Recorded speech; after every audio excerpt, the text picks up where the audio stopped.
हमारे प्लेनेट पर जो अब तक का सबसे विशालकाय जानवर पैदा हुआ है वो है blue whale. Guys, blue whale की लंबाई 33 मीटर तक हो सकती है और उसका वजन 150 मीट्रिक टन तक हो सकता है। ऐसा कहा जाता है कि एक ब्लू व्हेल की जीभ एक हाथी से भी बड़ी होती है। अब ये सब साइज सुन के लोग ये अंदाजा लगाने लगते हैं कि एक ब्लू व्हेल जब मुंह खोलेगी तो वो एक कार को भी निगल लेती होगी या फिर 6-7 इंसानों को तो आसानी से निगल ही लेती होगी, लेकिन ये सब एक मिथ है। गाइस, आप ये जान के हैरान रह जाएंगे कि एक इतनी बड़ी ब्लू व्हेल जो चीज सबसे बड़ी निगल सकती है वो है सिर्फ एक ग्रैप फ्रूट, क्योंकि उसका मुंह तो बहुत बड़ा होता है लेकिन उसका गला बहुत ही संकरा होता है। इसकी वजह से वो कोई कार या इंसानों को निगल नहीं सकती। हम लोग भावात्मक तरीके से कई बार इंग्लिश को गलत बोलते हैं। कैसे, मैं आपको एग्जांपल के साथ बताता हूं। जैसे कि अगर किसी की शादी की सालगिरह है तो उसे मैरिज एनिवर्सरी नहीं कहते, उसे वेडिंग एनिवर्सरी कहते हैं।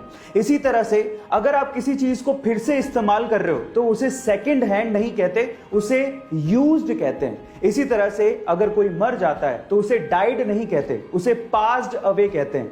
इसी तरह से अगर कोई गरीब है तो उसे पुअर नहीं कहते, उसे अंडर प्रिविलेज्ड कहते हैं। और फाइनली अगर कोई मोटा है तो उसे फैट नहीं कहते, उसे फुल फिगर्ड कहते हैं। गाइस, आपको इंग्लिश की ये नॉलेज कैसी लगी चैट सेक्शन में जरूर लिखिएगा। काम के बोझ के तले हम इतने ज्यादा दब जाते हैं कि कई बार हम लोग मुस्कुराना ही भूल जाते हैं। सो गाइस, दिल थाम के बैठिए क्योंकि आज ये एक छोटी सी पंजाबी कुड़ी आपको मुस्कुराने पर मजबूर कर देगी।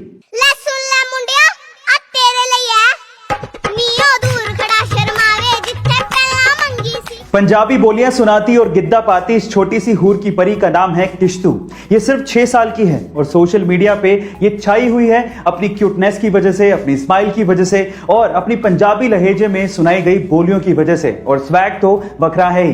गाइस, क्या आपको भी इस पंजाबी छोटी सी कुड़ी ने अपना दीवाना बना दिया है? कमेंट सेक्शन में जरूर लिखिएगा। गाइस, बुक्स एक इंसान की सबसे अच्छी दोस्त होती है, लेकिन अगर मैं आपसे सवाल पूछूं कि पूरी ही दुनिया की सबसे महंगी बुक कौन सी है तो आप लोग क्या कहेंगे? चलिए मैं आपको इसका जवाब देता हूं।